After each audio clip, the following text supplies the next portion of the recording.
Okay, we left off yesterday. The Gemara had a question. We quoted a brisa, but the brisa said that if a person sells a house in the walled city, he's not permitted to borrow, to redeem it, or to, even if he has some money, to do a partial redemption. Even though he's going to lose the house, if he doesn't repurchase it within a year, doesn't make a difference. This is the position of the Chachomim. That's the Chachomim. And the Gemara originally, the brisa originally had said... The same brisa? Same brisa. This brisa is going like the Chachomim. The brisa originally had said, the Torah says explicitly, if a person sells a stei achuzah, family property that's an heirloom, so the first 2 years after he sells it, he cannot repurchase it. Torah says 2 years, the buyer retains it, if he chooses to retain it. After 2 years, the seller has a right to rebuy it. But when? Only if he has the full amount of money. It's kedei gula, so he has to pay. He's not permitted to borrow, and he's not permitted to insist to do a partial purchase. It's all or nothing. That's explicit in the Torah. What about if it's consecrated, right? Let's say he's magdish to stei achuzah. He's magdish to stei achuzah because if he doesn't redeem it, it goes to the Kohanim. The Torah allows him to borrow to redeem it, or even to make a partial redemption, because he's going to lose it. But that Torah says. But how do I know that? Because it's based on the pasuk. It says Gol Yigoel, Gol Yigal. Goal means he could redeem it even if he has to borrow, and the Yigal, even if he can't come up with all the money, even part of the money, that's also acceptable. But only because of the pasuk. If not for the pasuk, we would say it's no different than selling a stei achuzah. Gzeres hakosov. Someone asked, "What do I need a pasuk?" There's a difference. When you sell a stei achuzah, ultimately it's coming back to you in Yovel. But here, the reason why we should allow him to borrow, because if he doesn't do it by Yovel, he loses it. Right? So the Gemara says, why should he be any different than Magdish, Bais Bati Yerchoma? When you consecrate a house in the walled city, Torah doesn't allow you to borrow to redeem it. No. You sell it. You sell it, doesn't make a difference. So you see, even though you're going to lose it, right, and you only have a year to repurchase it, the Torah doesn't allow you to borrow, and doesn't allow you to do a partial redemption. So therefore, I need a pasuk to tell me that when you magdish a stei achuzah, that you can borrow and you can do a partial redemption. That was the brisa. Okay? So the brisa originally wanted to say the reason why you should be allowed when you magdish a stei achuzah to borrow and to do a partial redemption is because it's different than selling a stei achuzah. When you sell a stei achuzah, it will come back. But here, because he'll lose it, therefore, Moshe says no. But because there we see when he sells the house in the wall city, even though he's going to lose it, Torah doesn't allow him to borrow. Okay? That's the brises. Now the Gemara asks the question, and therefore I need a pasuk. So the Gemara asks over here, the fourth line. You tell me the reason why I need a pasuk to tell me that you could borrow to redeem this field that you consecrated is because I'd say it's no different than selling the house in a walled city, which we don't allow you to borrow, although you're going to lose it.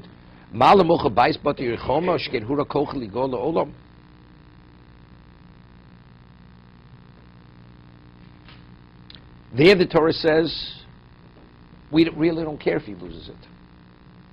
Right? You have a year to redeem it. You don't redeem it in a year, you lose it. But over here, the Torah wants you to retain it. Right? You could be magdish it, so here the Torah makes it easy for the person. Why would we say that? Why are we assuming that? Well, what do you say? That's fact. It's fact. No, that we assume that Torah wants you to lose it in a year. No, but Torah says if you don't redeem it in a year, it's gone. Right. It's gone. Right. But by magdish stei achuzah, you have till Yovel to redeem it. You still lose it. No, but there's a difference. You're getting it back. If you do it, you get it back. back. You have the ability to get it back. Here, in a year, it's gone. But you still have the ability to get it back. But there's no comparison between the two of them. You want to say, over there, you see the Torah doesn't allow you. The answer is because Torah doesn't care. You see, the Torah is not, gives you such... It's only a year, you're saying. You have in a year it's gone. You have 49 years. Here you have 49 years to redeem it. But you still... So the Torah is being easier, is more concerned that you give you a greater chance to be ati recoup it than Bati Orechoma. So that's why you should be able to borrow. So we're back. So what do we need? A posuk. You see, the Torah is more interested in this case than the other case. Because it's not really, we have a tzad shove. What's that? It's tzad shove. What's that? Teisim me'atzad. What's the case when you sell the ste'achuza? So we say, Torah says you cannot borrow to redeem. It's coming back. So the Torah says, we really want this property to be yours. It's coming back. Selling is ste'achuza. So even though it's coming back, the Torah wants it to be yours. What does the Torah say? We do not allow you to borrow, right? This is even better than being Magdish, right? Even better than Magdish, you have 49 years, but if you miss that point, it's gone. But when you sell the ste'achuza, ultimately the Torah says it will always be yours. You just have to wait a little bit to get it back. We don't allow you to borrow to redeem or to borrow partially. And so we see from there that even though the Torah wants to be yours, Torah puts limit, doesn't allow it. So you can say, no, malamochas de'achuza shken hura kocho. But the Torah puts a different limitation on a mochas de'achuza. What is that? Legol miyad, but you can't redeem it immediately. So the other case has something better than this case. No, magdish ste'achuza. Magdish ste'achuza. You can do it right away. Magdish ste'achuza, not selling ste'achuza. Magdish ste'achuza, you have to give the man to redeem. We can get there, right? Mocha bais bati chomi yochiach, right? You could redeem it right away. Chazadid lo rizek rizeh, hatzara shevish bem shenigolin. We say ultimately you could redeem it. However, but you're not permitted to borrow to redeem or to do partial redemption, both on bais bati when you sell a house in a walled city, or the case of ste'achuza. I say the same thing when you consecrate the ste'achuza also. Because whatever you're going to say, well, there it's different. He said, but what about the other case? The other case, we find the Torah does allow you to redeem it right away. She said, but this, the Torah says, is not concerned because you lose it in a year. But ste'achuza, ultimately, you don't lose it. And the Torah still puts limitation. So you see that particular detail is not the reason why the Torah is not allowing it. Right? That's the concept of tzad shoveh. Whatever you say, if that is the reason, say, well, this is the difference. But over there, that difference is not the difference. The Torah still says you're not permitted to do it. Even the tzad shoveh is a faulty tzad shoveh. Because the common denominator between selling a ste'achuza and magdish, it's selling a bais bati choma, there it has something which magdish ste'achuza has over it. Which we'll see. Ma tzad shoveh sheben shekein hura kochem ligoel b'shon shniyo. Right? When you sell the ste'achuza, 1 second, you sell the ste'achuza. You cannot redeem it for 2 years. When you magdish, when you sell a house in a walled city, after the second year, you can no longer redeem it. So maybe the reason why the Torah doesn't allow you to borrow, to redeem or do partial redemption by ste'achuza, because you see the Torah says, we put limitations on your rights.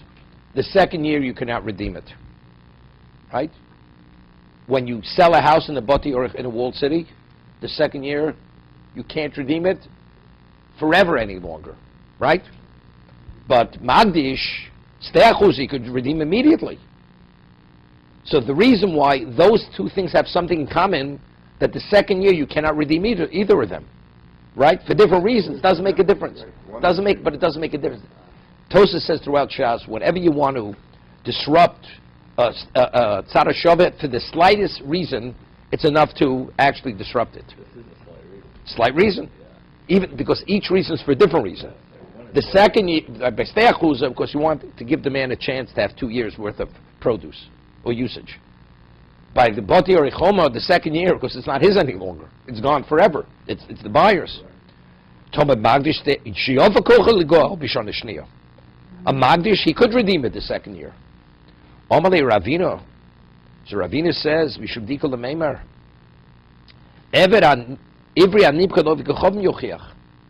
If a Jew is sold to a non-Jew, we'll be able to prove it. Right? Over there, Shiyofa Koch Ligol Bishana Shniya. Eved Ivri, this is what we spoke about Giroin Kesef. If the Eved Ivri comes up with the money, he's able to redeem himself, to repurchase himself from the non-Jewish master. And yet, they love the goal lechatzoin. Right? There's an opinion. And we said he's not permitted. So what do we see over here? Although he could always, he always is able to redeem himself. Ultimately, he'll be within control of himself. And the Torah does not allow him to borrow, to redeem, or to do a partial redemption. So therefore, you see clearly that even though he has every right as a slave in terms of redemption, but yet in this particular area of borrowing to redeem, or partial redemption, we put full limitation on him. So over here, where you have limitation, definitely we're going to say not. He has a right to redeem himself. But yet we don't allow him to borrow to redeem, and we don't allow him to do a partial redemption. There's no limitation on him. Not beginning, not end, not ever. So that's more like the Stechusa, so the Hegdish. There's no limitation. It's better. No, Stei Achuza with Stei Achuza. You sell the Stei Achuza. The first 2 years you can't rebuy it. Right. Regular Stei Achuza, you get it back. Yeah, but what about 2 years? But here you have no limitation. Not beginning, not end. Here he can't borrow or can't. Exactly. Exactly. This is an answer to everything we said before.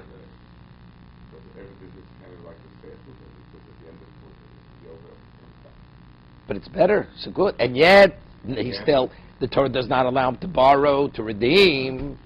So by every one of the other cases, there are limitations. Either 2 years, end of the year, 1 year. Definitely the Torah is not going to allow it unless Torah says yes. So that's why I need the posuk.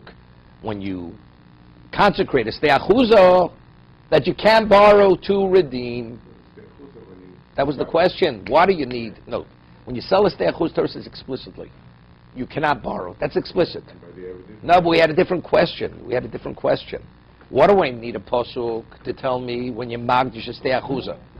It says gol yigol. No, it's not comparable to the other. So it says no. We have a case which is comparable to that. It's comparable to that. Even better than that. A mocher eved ivri lovid kochovim. He has no limitation ever, and the Torah says you're not permitted to borrow. Right? So therefore, I'd say the same thing by what? By mocher Stei Achuza. By magdish Stei Achuza. If I need gol yigal, despite that, we allow him. That's why I need the posuk. Right. This is all going according to the Chal. Right. Correct. Right.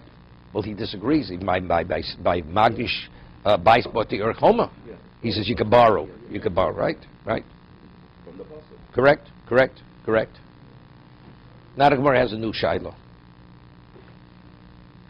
Tosei is a question. We're not going to because it gets complicated. But Tosei is a phenomenal question. The Gemara is concluding. I have mocher eved lovi kochovim. What's the halacha? The Torah says, although he could redeem himself immediately, although he's not lost forever, when the 6 years are up, he comes back. Yet the Torah says he's not permitted. You're not permitted to borrow, to redeem himself.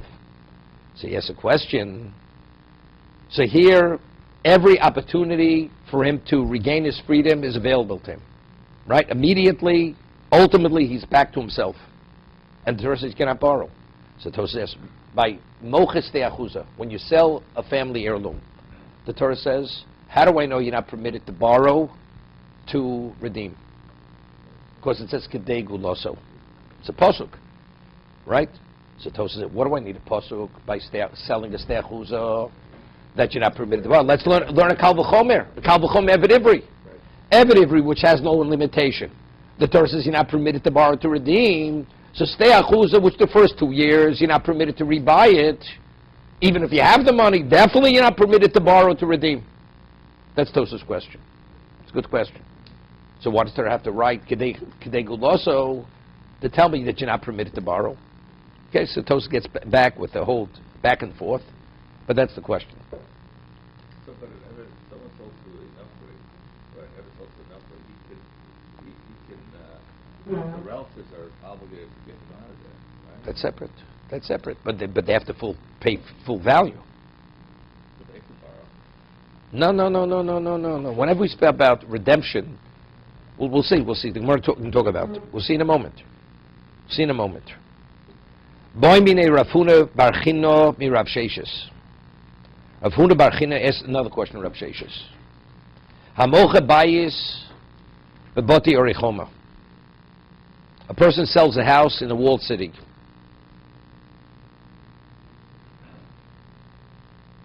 Now, whenever we speak about rebuying a field, it's a chiddush. Normally, a person buys something, it's his. It's his, correct? To relinquish his ownership rights, he has to be agreeable. But yet, when it comes to stechuza, after 2 years, if the original seller wants to rebuy it and he has the money, he has to relinquish it, regardless whether he likes it or not. But they are within the first year. If the seller has the money, he has to relinquish it, whether he likes it or not. Correct? That's the Gzeres HaKosov.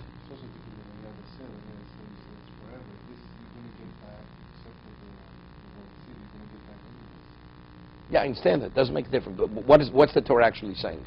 The Torah is saying it's not conditional. It's not conditional. It's not conditional. It means he has a right.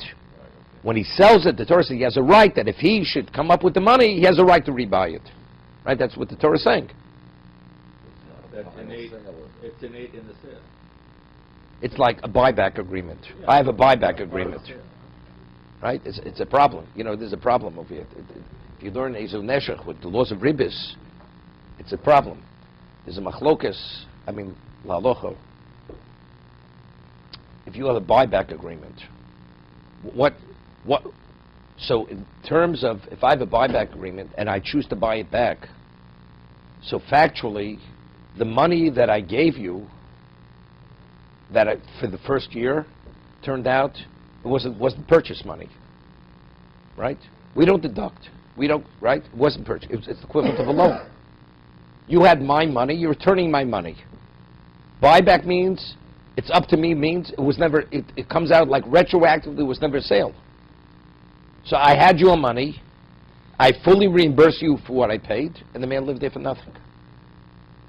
The buyer lived there for nothing. So because that's aganotar. The Torah says if you give back the money, you can't deduct a cent for rent for the year. You have to fully compensate the buyer, but you have a right to take your house back. But he lived there for nothing. It wasn't that ribis. No. No, that's also buying back for Yovel. Right? So the more asset by Boti Orechoma, by the case where it's a buyback agreement, it turns out to be a loan. So if that's the case, why isn't ribis? So it should be ribis doraisa, and this is a precondition because it comes out when I buy something and it's mine forever, and I choose to sell it back to you. The money that you don't have my money. The seller, it's his money because he sold it. It was an exchange for the object. But over here, if the Torah says the seller has a right to rebuy it, and you have no say in the matter. So when it comes out, it's retroactively, it's revealed that the money you have is the equivalent of a loan. So he had a free, not a free loan. He lived in the house without cost free. The ribis is living in the house. What? He didn't pay. The rent he didn't pay. But the seller got to use the money. You don't own the house. That's not ownership. A buyback, the Gemara says in what is not. Retroactive. I'll give you an example. The Gemara says that if, let's say you make an investment, and the investor is a good friend of yours, and he says, you know something, I guarantee your investment, you will not lose. And even if the company goes under, I will fully compensate you for the money you gave me. But if we make money, you make money. You're not allowed to do this. The Gemara says it has to be, as much as you take the chance for profit, you have to have the same chance for loss. Otherwise that's called a loan. That's a loan. It's investment means you take you can take a loss. If there's no loss, only gain, that's interest. That's a loan. It's where the receiver is guaranteeing that you can only make, you cannot lose.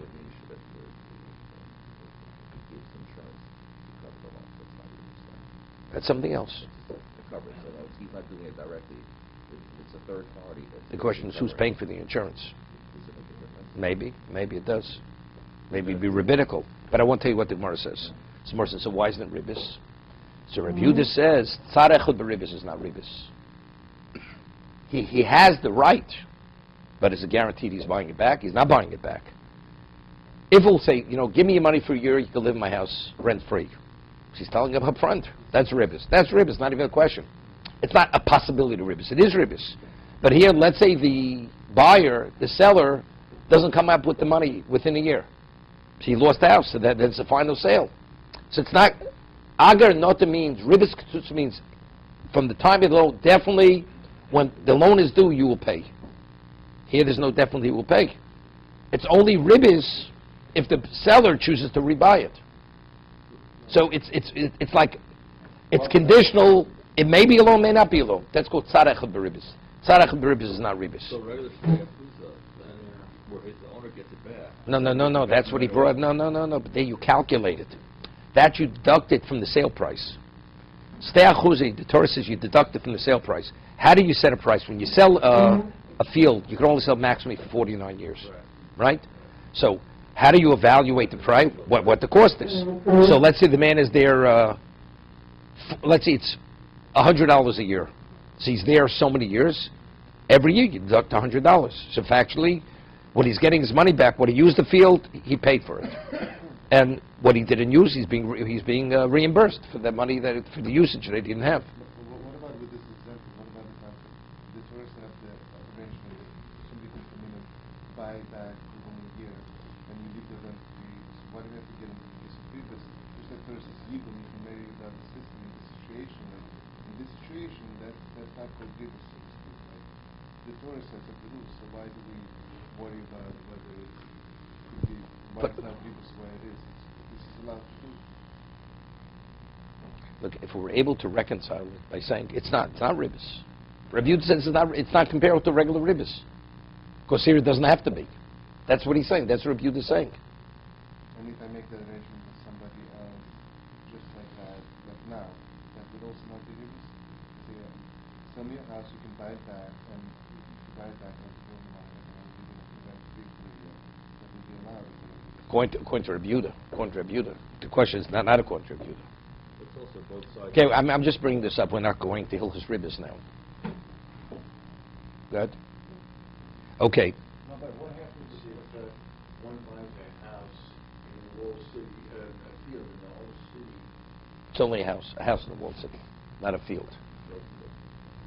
We have a guest on the other end. Good. And during those 2 years, the walls are destroyed. Good question. When the Torah says, or speaks of walled city, it says, Asher lo choma. I know you're a textual person. It says lo choma. Lamed vav aleph.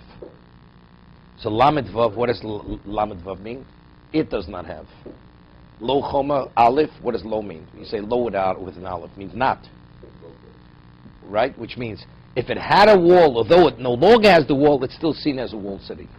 Because it's at the point of departure. Because at the time Yeshua ben Nun, the city was a walled city, although the wall was destroyed, it's still classified as a walled city. Same thing regarding Kriyas Megillah, Mikra Megillah. That at the time Yeshua ben Nun, the city had a wall, although today it no longer has a wall, it's classified as a walled city. That's why it's the Vav and the Aleph. It had, even though today it's Aleph, it no longer has. Okay? And therefore it has. Correct. Apply on the next No, won't say anywhere in the world. Yeah, anywhere in the world. Yeah, yeah. Boimni Rafuna Rav Chinam Rav Sheshes poses a question. Hamocha bais bati orichoma. Nigal de krovim, ein nigal de krovim. Yeah? If a relative comes, the man doesn't have the money, but he has a relative within the first year. The relative is no better than the person himself, and he has the money. He wants to redeem the house on behalf of his relative, right? Or redeem it. Could the seller say, "Look, the Gemara says a person comes to Beis Din. I come and I say, you owe my friend money, and I can prove you owe my friend money." You say, "La baldover diyat." Look, you're not my baldover. You have no right to come to Beis Din. The Torah only says you only have to relinquish the house to the seller, because you're his uncle or his cousin. If I agree to sell it to you, I'll sell it to you. But if I'm not in agreement, I'm not selling it to you. How do we know that the relative has the right, that if he wants to redeem it, the seller has to relinquish it to the relative? Which is the case by stei achuzah. By stei achuzah, the relative comes, he says, "I have the money, I want to redeem, my relative can't, I'm redeeming it on his behalf," he has to release it. But that's not like borrowing. No, we'll forget about the, what's his name, the ribis. Not talk about the rib. Borrowing money to redeem. No. The relative has his own money. The relative is coming as the person comes with the money. But he's not the person, it's like borrowing. It's not borrowing. It's not borrowing. Because it's not the guy who sold. The Torah says the relative has a right to come to borrow, to redeem the land. How far is that? It says dodo, ben dodo. Okay, we can speak later how far the relationship can be. Even any Jew, but you go hakor of kodem. There's a order of priority, right? Closest relative, next. We'll see the Gemara. There's going to be an argument whether it's reshus or whether it's chova. He has a right. Is he obligated? Does he have to redeem the land? Right? That'll be discussed in the Gemara. Instead of borrowing, the guy says, "I need the money." The guy has. So Let's say the man doesn't have it. He says, "I have no money to redeem the property." Right. Because he says, goes to somebody else, says, "Do you have the money?" He says, "Yes." He says, "You redeem it for me." And he says, "I'm not interested." But let's say instead of lending him the money, he goes and redeems it for me. Now, in that quote, when he redeems it, who owns it now? The guy who redeemed it. Okay, so it's different. It's not the original And then person. you can just give it. We'll see.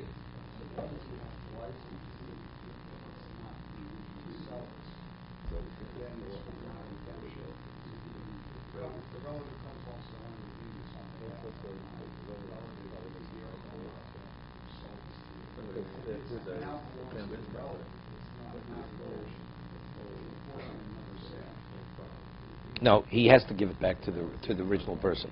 When he redeems it, he's redeeming it on behalf of his relative.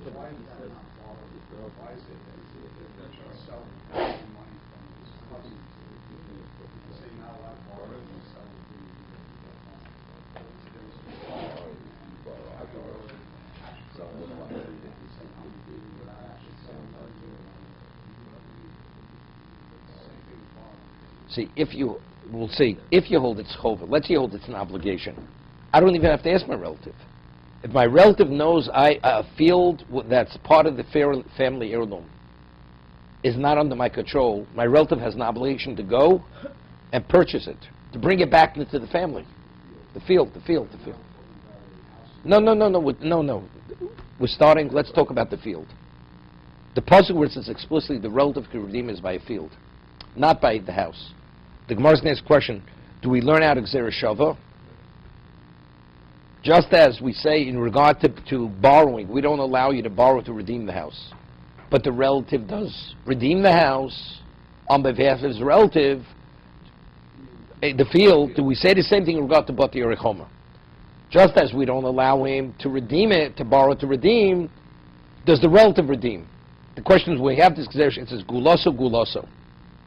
What is included within that Gzera Shava? Just as we say, Gulaso means you have to have the full value, only then do we allow you to redeem it. So the same thing with the relative. As by stei achuzah, the relative redeems. Here also we say no. We'll see the Gemara in just one moment. When Guloso gulosum stei achusa gomar. Do we learn Gzeira Shava guloso guloso? It says guloso by stei achusa. It says guloso regarding the house in the walled city. Mas stei achusa eno negeles lechatzoyin. Just as the family heirloom, the property, it's all or nothing. You cannot do a partial redemption. V'negeles lekrovim, and the Torah says if the relative comes, the buyer has to relinquish it to the relative. Afhainami, a nigel lechatzoyin, right? We're going like the chachomim. We're going like the chachomim. The house in the walled city cannot be partially redeemed. V'nigel lekrovim. It's also nigel lekrovim. Same thing, goes hand in hand. Oh, Dilma, no. Now the Gemara says something interesting. Normally we say, Eng Zer Shava Lemechza. When you compare A to B, it's in everything. If A is B, but here the Gemara is making a differentiation. The pasuk when it says the word guloso, what does it say? It says kidei guloso. So the context the word gula is written is you have to have full value, full amount to redeem it. Right? No partial redemption, not borrowing. No, a field, in a regular field, not a walled city. So it says guloso. So when I compare guloso, see, if it would say guloso, I have other halachas. So I say, if B is A, so regarding everything.